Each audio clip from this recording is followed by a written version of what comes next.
It's 8 o'clock. At least it is by my watch. So I'm going to go ahead and get us started this morning. Thanks for coming. As I was telling Adam, the city crew, I'm frankly kind of shocked anybody's here at this time of the morning for this topic. It's not the most engaging one. We'll do our best to make it a little more so. But ultimately, what I'm really interested in is sort of your feedback and your thinking on some of this too, because data quality is it's not sexy, but it's important, and it's also complex, right? So I'm going to get started here. Let's kick right into it. I wish I would have brought a remote. I wasn't thinking. But, one of the things I always do is start with my why. So this is, I'm going to give you, this is like the unabashed sort of, hey, Craig's got a cute kid. This is my youngest. He is a person with pretty significant disabilities, or set of disabilities. But he's also a ladies' man. And I always start with this because at the end of the day, we're only as good as our whys. And I know that if I don't provide quality data to our system, kids like him, in particular, aren't going to get their needs met. And that's a big deal to me. I mean, it's very deeply personal. And my why has changed over the years, as you might expect. But what I'm most interested in is yours. So I'd like to just have a conversation at the table. And Matt, if you want to maybe join another table here and get some people so you can collapse down. Let's go ahead and get teams of 2 or 3 and talk us through what's your why. Why are you here? What are your biggest hurdles in terms of data quality? And what do you hope to get out of today's session? What are the targets? And then based upon that, we'll kind of see where we land and see what makes the most sense. So let's take, the next 5 minutes. Give you a good conversation about why is this important to you? What are your biggest hurdles? What do you hope to learn? 3 things. Everybody got it? Go ahead.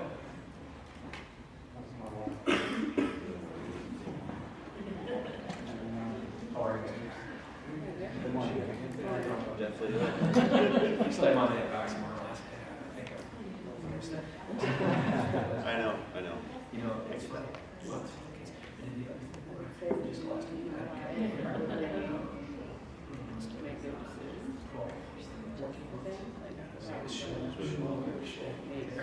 I was jealous. I can't do it anymore. All right. What's your why? Well, I've been tasked by the superintendent with becoming a data analyst. We've fought, insanely before we get Can I just ask what your all issues are that because you one I'm assistant principal at Barnum. Okay. Yeah, this one Okay. well. Kids are more engaged. Curtain director campus. And what does that mean? Like how foundation. You guys will. And for us, having the data analysts on our team and being part of that, and just student data and stuff. Yeah, there's some chaff. It is best practice. Our constant challenge is kind of wanting to make sessions system data more accessible so that for those decision makers are spending so much time pulling and sifting through data that it's actually readily available to actually make decisions. And I think the hardest thing, honestly, for us, our approach is making sure folks know how to interpret the data. We wound up in so many situations where even an administrator might ask for something, but they maybe don't necessarily even know what they're asking for, or don't, completely understand. Okay, but you have to consider looking at this data, it's going to be skewed because of this reason or something along those lines. That's probably our challenge is making If I want to pull like someone asked for a report, understand that data and know what that data actually means. an example like The data say what you want it to say, and that's kind of true, so we're just making sure certain folks years, understand. and then I look in the kind of the archive of student accounts and like the exit comments and stuff, and it's like the Wild West in terms of like how stuff was entered and you know, it's like, so that's one of many examples of this kind of like, or not having consistency on how data is entered, you know, or it's like, goes out and try to do something like that. Yeah. There were changeovers of different systems and stuff, so. We used to have a conversation about IT departments in the state not being funded and or trained and or staffed and I don't know what. Now it's shifting over to the state Or other departments places that that are are like, it's just we don't have systems. entry and points, we don't have analysts.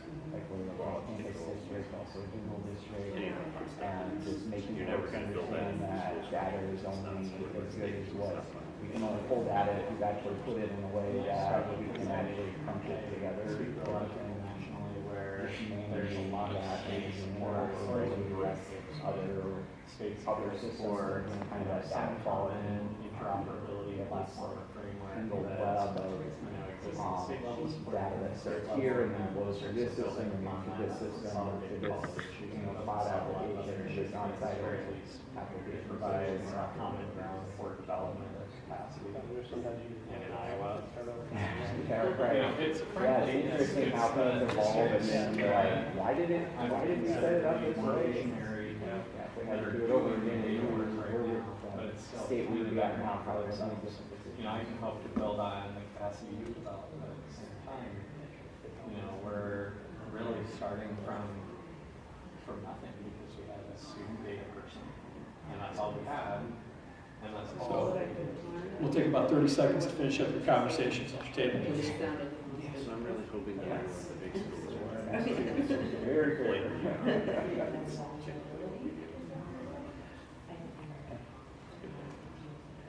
Okay, thanks so much for your conversation. It was really rich, actually. Again, it's early in the morning, and some of the stuff is kind of, philosophical and a little esoteric at times. So let's go around just at each, because there are 3 tables, what are a couple of points? And I didn't ask this at the beginning, I apologize, but just speak up. I know enough of you that I don't think that's going to be an issue. Just I want to highlight a couple of your, either any of those questions. So just a couple of things from the room here. So I'm not going to call on somebody, let's just start. I thought Adam was getting up there. I thought this was like a real formal thing where he was going to stand up and talk. I would. Dang. That comes later. So let's get a volunteer to share. For me, I would say that it's important to have solid data because you want to make quality decisions. And if you don't have good data, then you can't make good decisions.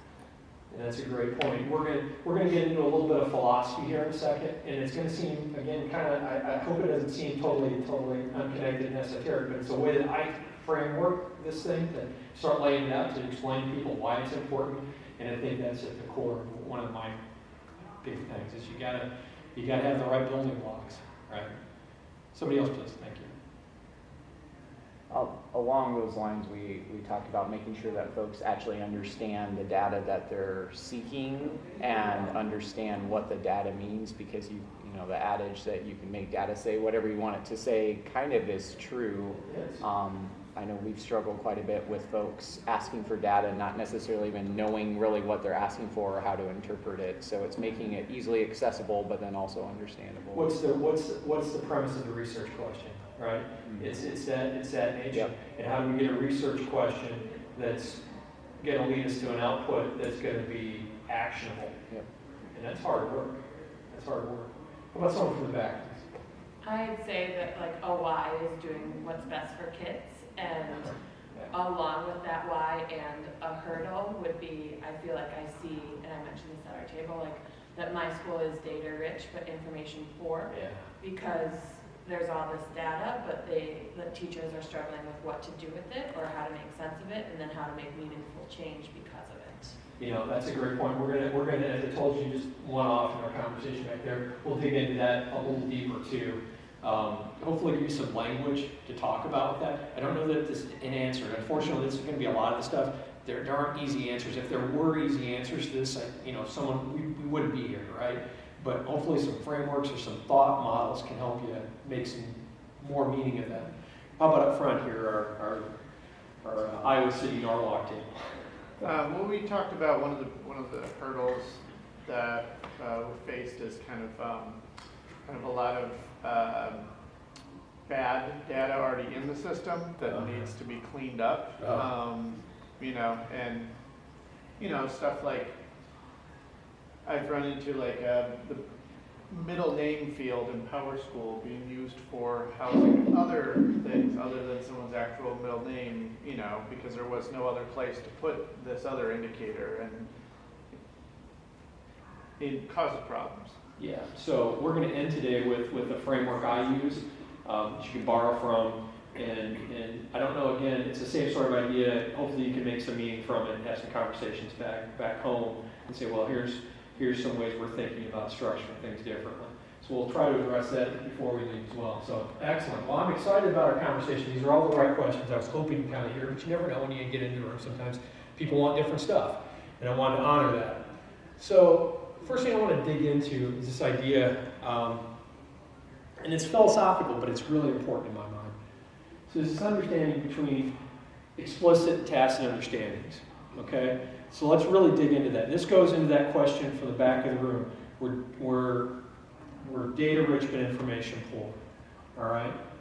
So how many of you have heard the sort of notion that, you know, our process skills are more important than our content skills? Those of you in curriculum sort of circles probably have heard a lot of that conversation. This is an outgrowth of that, or that's an outgrowth of this, I'm not sure which. But I'll tell you this, here's the big idea. If an understanding is explicit, it's not terribly valuable, okay? It means it's easily defined, I can replicate it, I can share it quickly, but it didn't have a heck of a lot of value. If it's a tacit understanding, that's where it matters, okay? That's where, so when someone says, hey, are you good at your job? You ever had this question? And you go, yeah, I think I'm pretty good. And they say, why? It's a really hard question to answer, isn't it? Here's another example of tacit understanding that we take for granted every day. And this will be a good one because, so I've known Tim Geyer for years. It took me a second to recognize it because he got a different haircut than the last time I saw him. But I still recognize that was Tim.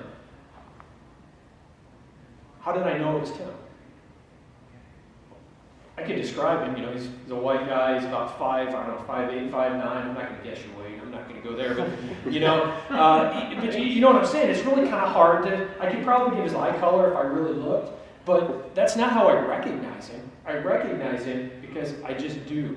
It's a tacit understanding, it's a tacit ability, okay? So what I'm driving at here is that information, and I'm going to talk about the terms here in just a second. Information is often very tacit, or is often very explicit. It's also not very useful. It's not very helpful. It's like I said earlier, if people had this figured out, we know it already. Tacit understandings are much harder to dig at, and what our job is, everybody in this room, is to build capacity in organizations to increase the tacit understanding of everybody in the room. Does that make sense to you? So our job is to build capacity for tacit knowledge, tacit understanding within our organization. Because that's what makes people better. Because if you look at here, the thing that really sticks out is that when you get into this tacit zone, it's about experience, it's about competence, it's about all the things, it's about those personal gifts that make you better. It's like I said, I don't know what makes me good at my job. I can tell you some things that I like about doing my job, but that isn't, it's hard. Right? Those are hard things to describe. It's the fact that I've had enough experience over time to understand, yeah, I kind of get where that's going. So I've already talked about which one's more valuable. I kind of tipped my hand there. And I gave you some examples. But here's the last question I want you to think about. And I want you to take a second to process this. So think about this. What are some areas of tacit growth you would like to see fostered within your school? Okay, I'll give you an example. In Cedar Rapids, what I would love to see is one of the things I would love to see is our teachers have the ability to understand our ideas of access and equity and to implement them. It's a tacit thing. You have to understand what it is to be accessible, and not just through the lens of, hey, can I read it or not, but do I have the stuff to do it? So it's kind of a social issue as well as sort of a cognitive issue. And then equity. Am I doing this to meet the needs of all of my learners? All right, that's one example. What I'd like you to do is have a conversation, just 2 minutes at your table, and we will share these out again. So, have a conversation. What are some examples of task understanding you want to see grown in your school?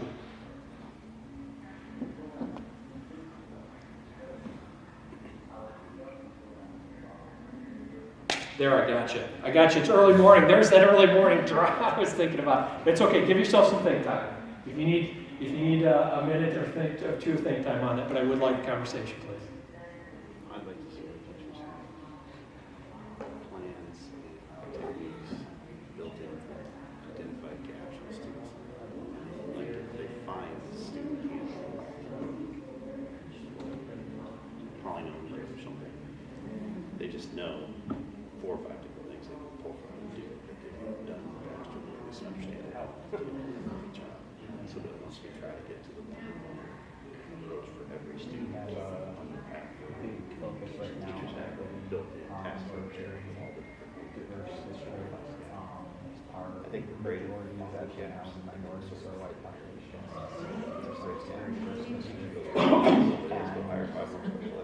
What I worry about is we've done a lot of equity focus and goals and buildings are required to crunch equity numbers and things of that nature. So obviously that's It wouldn't be a huge out the data, but undertaking to kind of it's kind of that teachers next to step map that that obviously is the hardest individual to actually, pathway for. okay, so now what? If your data's telling you this way, what are we actually gonna do about it type of thing, and actually But to have the built-in taking skill that sets to know Yeah. this is working. That's Um, worked in the past, and that works for a lot of we changing practices because of this. He finds that. All right, about 30 seconds, please. It's very good. I'd love to see open understanding for, I guess, for everyone in the district, but especially for classroom teachers, that their decisions are being influenced by their implicit bias. And that, because, if there's an understanding of that, then it would kind of promote the necessity. It's not just a straightforward number, it's kind of necessarily where for students are at, taking a rather than straightforward just number, but then trying to actually ballpark it based on their understanding subjective and that experiences. lesson, really understanding what it means and then doing something I about would it. like to see it. Like a tacit understanding of how to use data effectively. All right, Just team. realize that- Let's pull it back together and let's share a couple of these out. Just a couple of really interesting ones, just sort of listening in to what your conversation has been. Let's popcorn out a couple.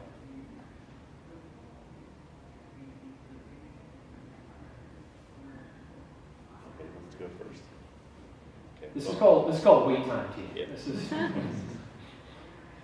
I would like to see 4 graded identifying MTSS type skill deficits in students. I would like for our entire staff, once they find the skill deficit, to have a set of tools and a set of practices that they can just implicitly draw from to help address the issue in a much faster way. It's sort of the goal. Don't know if I've ever seen it pulled off. tough one, though, right? You're good. One more, please. We talked a little bit about how the tacit part is kind of like the meat of it, the why, like how you, the piece of it that's more qualitative, that you figure out the how are you gonna make the change? There can be some of that in it, sure, absolutely. At the end of the day, it's all of those things that's usually built into experience. And the really hard thing is that, in with Tim's example right here, the thing is that if Tim is able to pull us off the Norwalk, he's got a good shot. If he does, it's probably not going to be, you probably just can't borrow the exact same model at Marion and make it work, right? And that's really, to me, the key differentiator. There's no drop ship solution here. We have to be able to make it adaptable to do this. And I'm sorry I'm belaboring these philosophical points, but it's purposeful, trust me. We're going to move on to another piece here, and then we'll circle back around on some more nuts and bolts promises or processes. But here's the thing. This is really, in the back of the room, we heard we're data rich but information poor. Honestly, I would argue we are knowledge poor. Okay? Let's talk about these terms really quickly. Our goal is, whenever I set something up along these lines, I think about this hierarchy right here. Okay? Now again, the higher we go on the hierarchy, the more valuable the thing is. Information and data are explicit, wisdom and knowledge are tacit. I'm going to give you a couple of examples here really quickly. Data is just purely non-contextually referenced stuff. Numbers. 32 is a data point.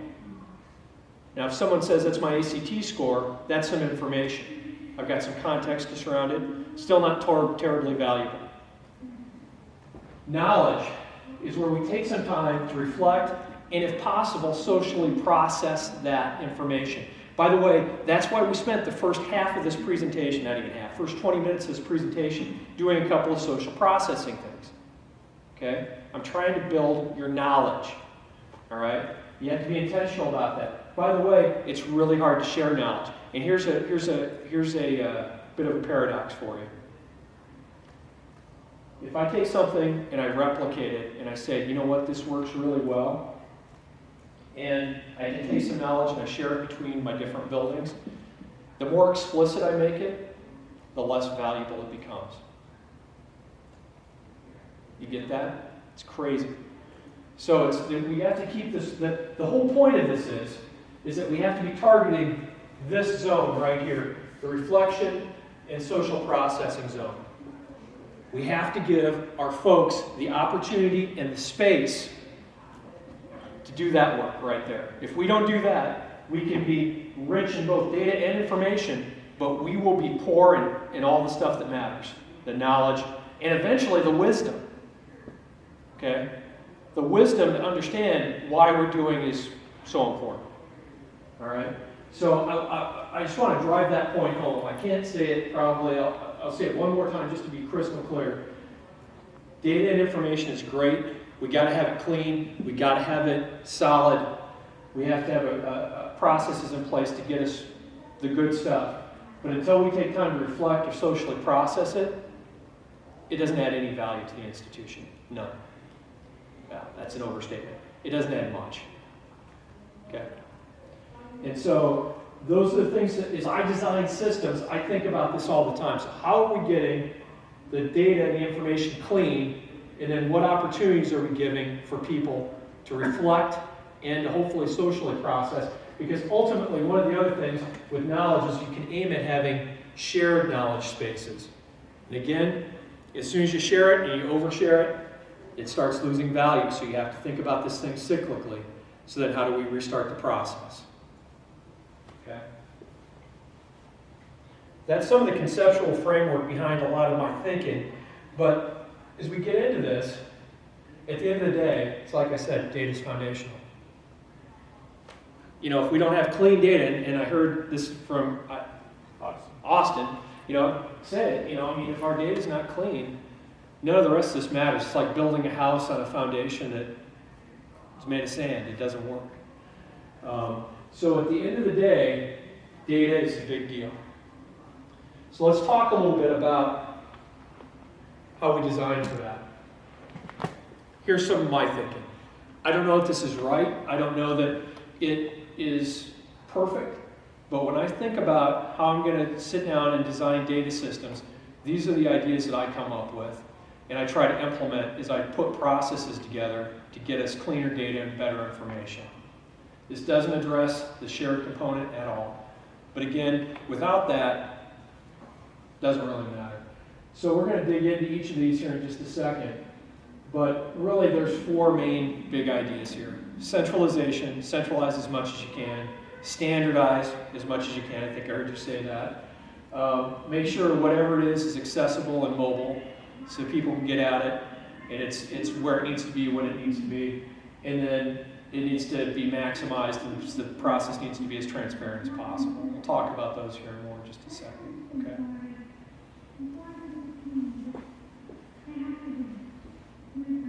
So for centralization, I apologize. It seemed big when I put it up on my computer screen. It seems really tiny now on a projector. Really, I put a couple of quotes up there. In my mind, this is all about sort of fewer cooks in the kitchen. The fewer people we have touching the data, the better. There's a balance point here. There's an art to it. I can't tell you, if you've got 5,000 kids, you should have 4 people touching the data. It doesn't work that way. You got to figure out where are the balance points here. But your key benefits for doing this is you're going to have tighter accountability. You're going to have people you can actually go to and say, hey, you can coach, essentially. You can say, hey, you know what? I'm not seeing the data come in the way I expect it would. What's happening? It also limits your training and organizational learning. Instead of having to teach, in my case right now, I've got probably, and I'm not exaggerating, about 180 to 200 people touching our census data, our most fundamental data around demographics, where kids live. It's far too many. I'm working on that right now. And right now, in our current model, I've got to train almost 200 people on these really tight processes. It's not reasonable. And if there's a problem, it's really hard to get over there and coach, because sometimes that person only does the job 1 day a week. It's not fair to them either. If I can centralize that and get it down from 180 to, 10, I got a shot then, right? I got a shot at getting this done. And that's the big idea here. The considerations around it, you might end up being person dependent. In a smaller district, if you get down to the dream scenario where you got one person touching it, if that person leaves or gets hit by a bus or wins the lottery, I think it's a better way to say it, you got problems, right? And so you got to struggle with that with cross-training and interdependence. I think the other thing that you can really deal with here is a unintended lack of collective ownership. And that's something else you have to balance out too. It's this idea that, the less I distribute it, the less ownership someone at the end feels around the data. And so that has to be designed for as well. What does that look like? In my case, I can tell you that I think about that from primarily it's our secretaries, our building secretaries who do this. So I've designed structures where I meet with those secretaries once a month for 90 minutes. And we talk about this stuff. And eventually we're going to lift some data burden from it, but we're going to still talk about it. We're going to reinforce the importance of it, their role in it, because just because they aren't entering the data anymore, at some point, hopefully, they will still be the first lines of, hey, that doesn't look right. Help us fix it. So we have to be intentional about keeping out and keeping in front of that sort of shared and collective ownership of the process. All right. All right.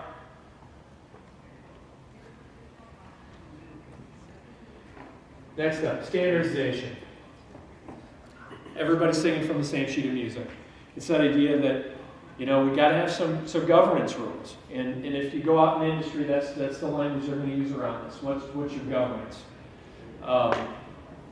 That's essentially what this stuff kind of boils down to. This is kind of, I don't know, it's coming up and doing the work. At the end of the day, your key benefits are going to be efficiency. You're going to see lots of efficacy from it, and your fault tolerance is going to get better. You're going to see less stuff happen. So when someone stops using the middle name field for something else besides middle name, which is an example that was used up here at the front table, what we end up happening is, at the end of the day, you can bank that that's where that data is supposed to be, and you understand that. You define it. You come up with things like data dictionaries. That's an artifact here. You might have a data dictionary saying, okay, here's what we would expect to see in these fields. You might say, here's the processes that go around this for standardization too. It's kind of your governance. The big thing here with considerations is just, you can get rigid with it. You can be inflexible. It can be, it can get in the way. And that's the thing to think about as you design. So I've given you a couple of key elements. What I'd like you to do again, I'm going to turn you loose to process. I know you're probably tired of talking with each other. I won't make you get up. I was thinking about getting up and shifting you around, but I won't do that to you. So I have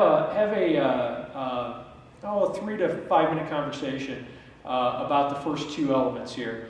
And what I want you to think about is how would these impact what could you see as connecting points back home, basically?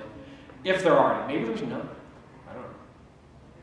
This is out of the brain of C. Barnum. It's not like,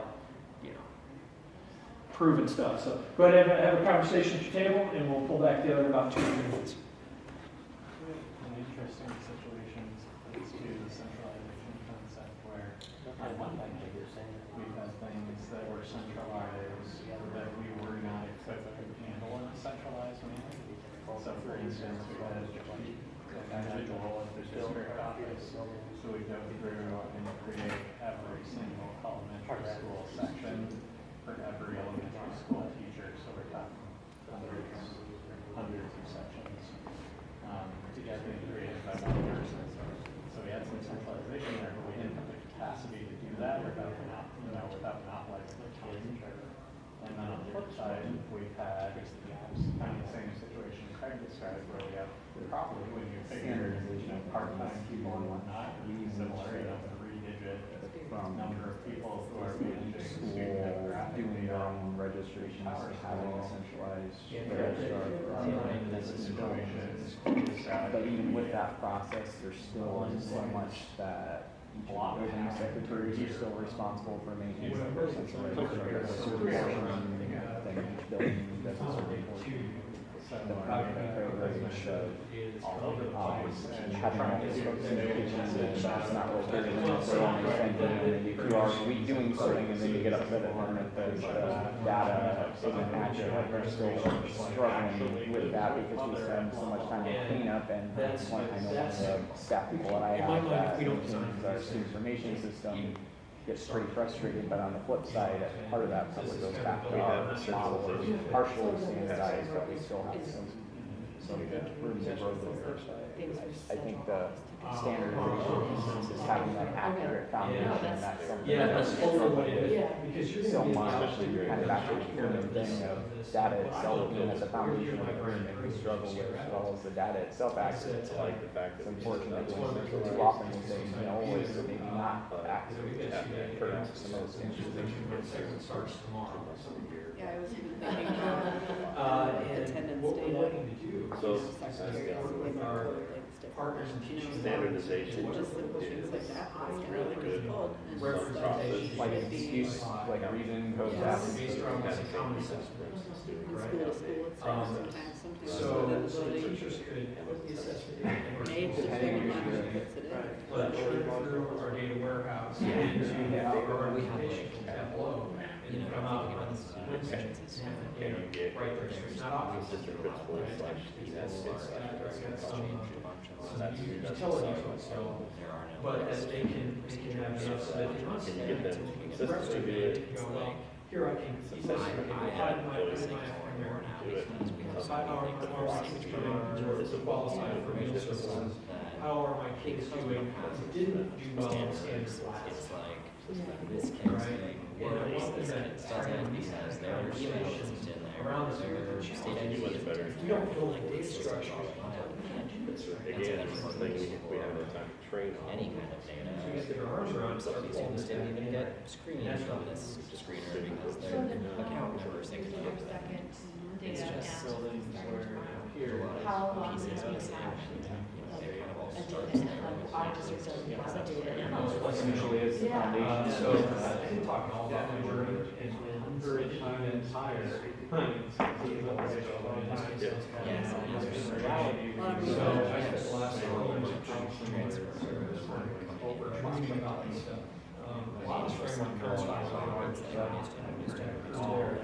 And then they're there. in the fall of 2018, before I arrived, there was a new curriculum called digital literacy.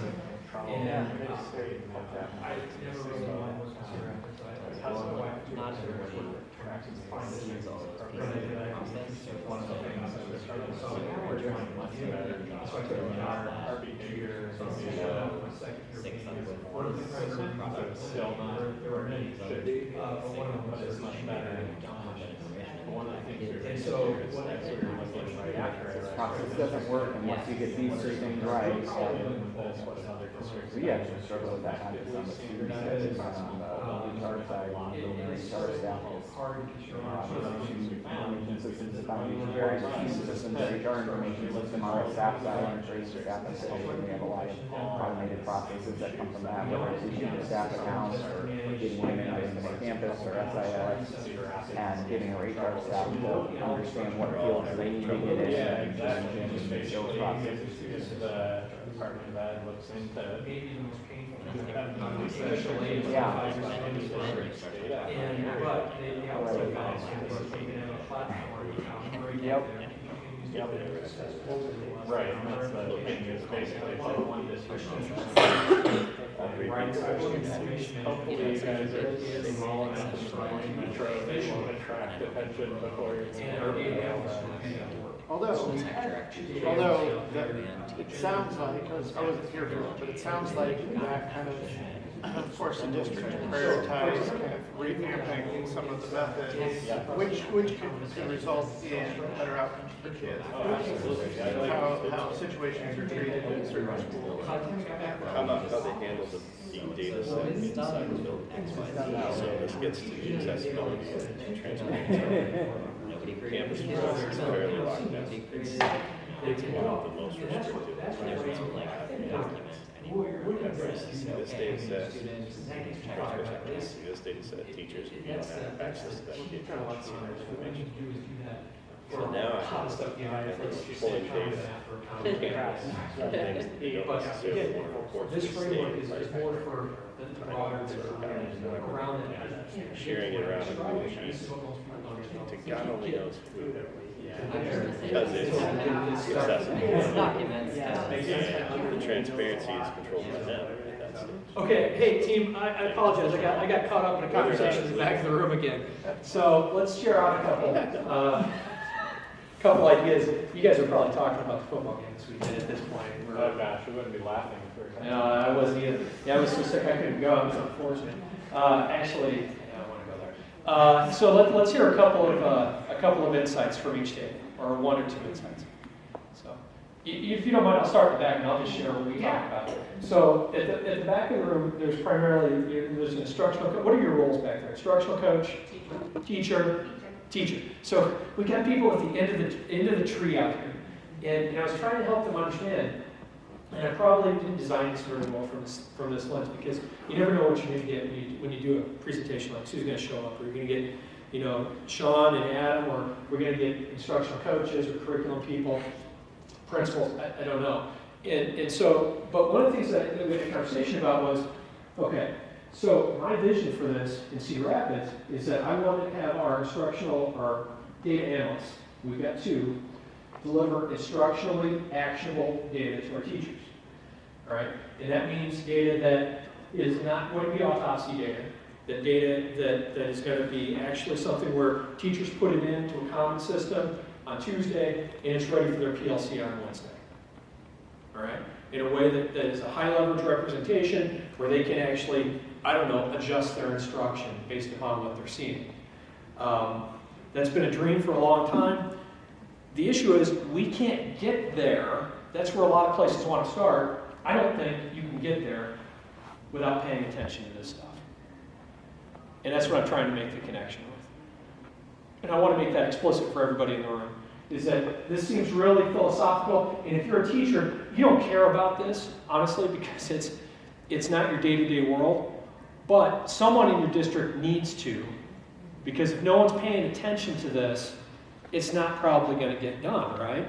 And without it getting done, your hope of getting, and I think most people would share my it's not like it's a visionary thing, instructional actionable data, right? You're not going to get there unless you pay attention to this. And I probably should have made that connection a bit clearer. What was another conversation that happened in the room while I was having that conversation with the team back there?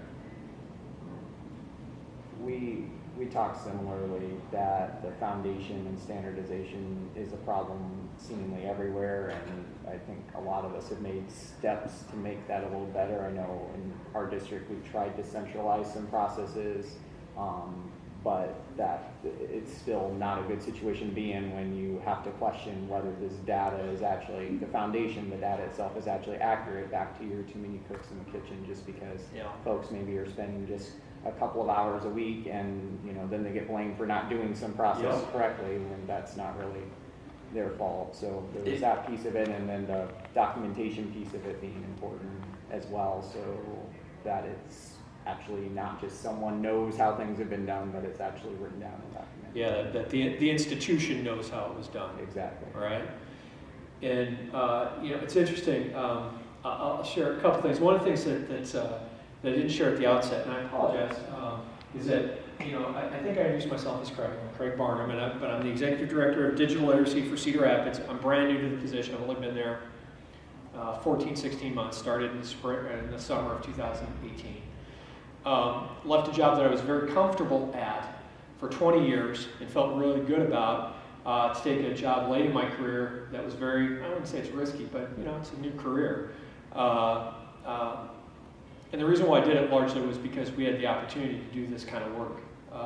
The system capacity in Cedar Rapids was built, and really the only thing I had to do was simply execute. That's turning out to be not such a simple thing.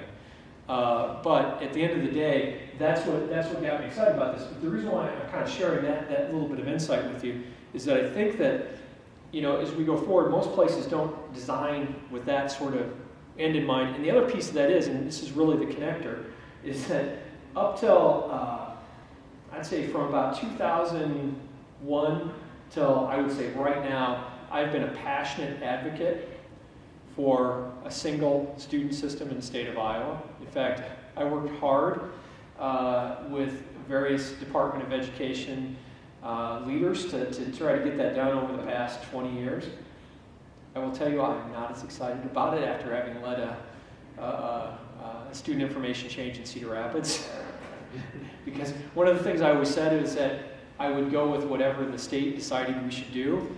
And now that I've lived through a change, if the state decided on a different system, I don't know that I think I would quit. That being said, I still think it's the right thing to do because I think it gets to the standardization question that you were talking about, Matt.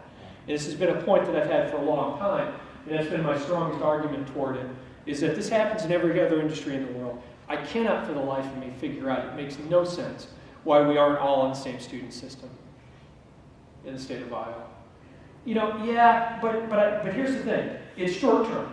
Yeah. And Sean was doing this to signal it's money. And it's right. It's an investment. It's a front end investment. If you invest at the front end, I am guaranteed. I haven't done the math, so I can't say with 100% certainty, but I can say with 98% certainty it would save the state tons of money in the long run.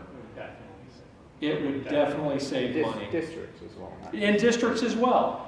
Because we would lose all this process overhead of having to go, okay, they do it this way in Power School, campus does it this way. Oh, you're using JFC? Yeah, well, we'll try to get you there, right? And it just doesn't make any sense. But I think this is a larger, broader standardization conversation. So, all right, I'm going to wrap this up. So we've only got a couple of minutes left. I want to make sure you've got time for any things that we haven't talked about yet. A couple of the other ones, and these are more sort of the secondary and tertiary ideas, but I think they are important. I do think it's important that the data be available. I mean, in this day and age, I think that almost goes without saying, but I think it needs to be said nonetheless.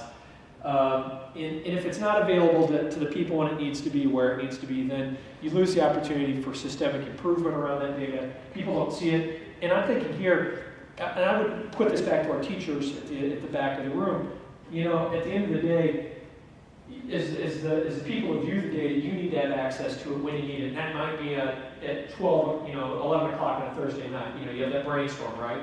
You can't sleep, you get up, you want to look at your data. You ought to be able to do that. It inspires innovation. It just pushes us forward in all the right ways. The downsides are you got to think about security. It's largely a security sort of, and not just from a technical standpoint, but from a governance standpoint. Who should have access to see what? You got to think about those things. Are people seeing the right things? Are they seeing too much? I don't know. Let's get into some messy areas. Could I jump in for 1 second? Yeah, absolutely. And to highlight the word that you had on that slide that was for key stakeholders to use the data at any time. Yeah. Not only does it need to be available, but in a format that's actually useful. Correct. I might wake up and think in spreadsheets, and I know other people who do, but not everybody does. And so if we're not able to deliver the data in a way that's usable and actionable, it doesn't matter if they have access. You are exactly right, and that's an incredibly important nuance to bring out, so thank you so much, Adam. So here's the thing with that, is that one of the things we're doing in Cedar Rapids is we purchased a product called Tableau, which is a visualization software. We've got 2 data analysts who we're hoping will become Tableau. One of them already is. We're hoping both of them will become very fluent in Tableau. The idea here is that if you want to download that, you could pull it off, grab the core data behind it, look at it as a spreadsheet. But for most people, it's going to show you a graphical representation of the data that you can simply click and point. And so you want to look at this piece of the pie chart, you click on it, it expands out, you can see the rest of the data there. Our goal is, and this is what I always charge our data analysts is, okay, deliver the instructionally actionable data, but we got to work closely with our friends or our partners in teaching and learning. And this is another thing that gets me excited about being in Cedar Rapids, is that one of my directors who reports to me oversees our instructional coaches. He coaches our instructional coaches. That's leverage right there, team. That is leverage. Because what he's going to do is come back and feed our data analysts and say, here's what our teachers, here's what our instructional coaches need to have these conversations to move practice forward. And so what we're hoping happens, our vision is that we're going to take Tableau, this tool that we hope, is going to be able to take us to exactly what you're talking about and move us to that next level. So, thanks, Adam. That was a great point. And by the way, I'm open to those anytime. Finally, I think this is absolutely important too. I heard it come up a couple of different times. I think Matt said it earlier. This maximization transparency in my mind is sort of this idea that, man, this ought to be as embedded in people's practice and his work as much as possible. So there's a little bit of an art to this, but the main idea here is that, I'll give you an example. One of the goals, one of the things I did in my previous life before I worked in Cedar Rapids at the previous place I worked, is we made sure that every kid's account was provisioned from our student information system automatically. So that someone put in that information, and that was the information we used to create their Google account, all their other accounts was there. Someone didn't have to do an extra step. It was all that stuff that was sort of lined up and embedded within work. Okay? It's this idea that, I was going to do that work anyway. I had to do that anyway. It might as well fit as many purposes as you can make it fit. Now, there's an art to that as well. Again, you're going to get efficiency. You're going to get some shared ownership out of this too.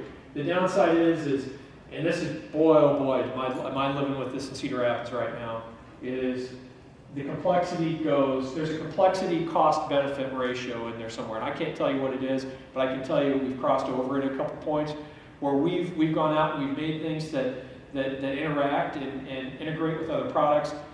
And it makes life easier for teachers, but the complexity is almost unsustainable on our end.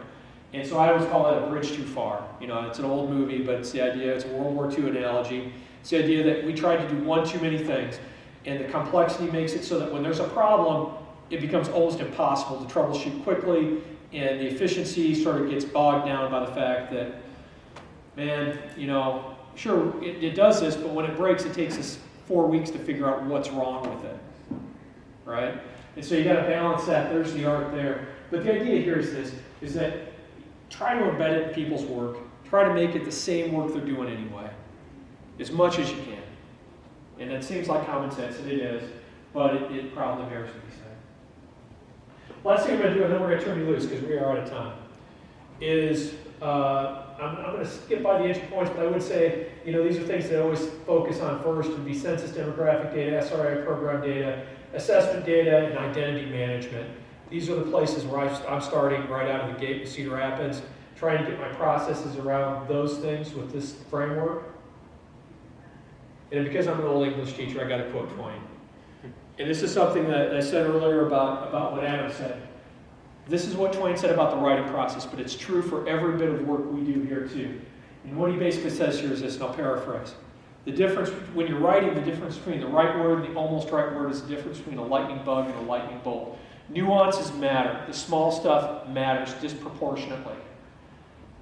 Our job as people who design these systems and work with them is to identify what are those nuances and make sure they get figured out. and make sure we get that disproportional bump from them. With that, I'm going to open it up to any questions you have, and I'll hang out here for the next few minutes. There's my contact information if you ever want to grab me. It's actually an old email address. It'll reach me still, but we changed email this year. And I'll hang out here for a few minutes to see if you have any questions. I appreciate you hanging with me today for an early morning conversation about data and philosophy. Is your slide deck available? It's on the Google's, it's on the iTech site. Okay. Yep, I can share it with you too. Well, thanks for coming, everybody, and I'll hang out here. Thanks, Greg. Good to see you all, guys.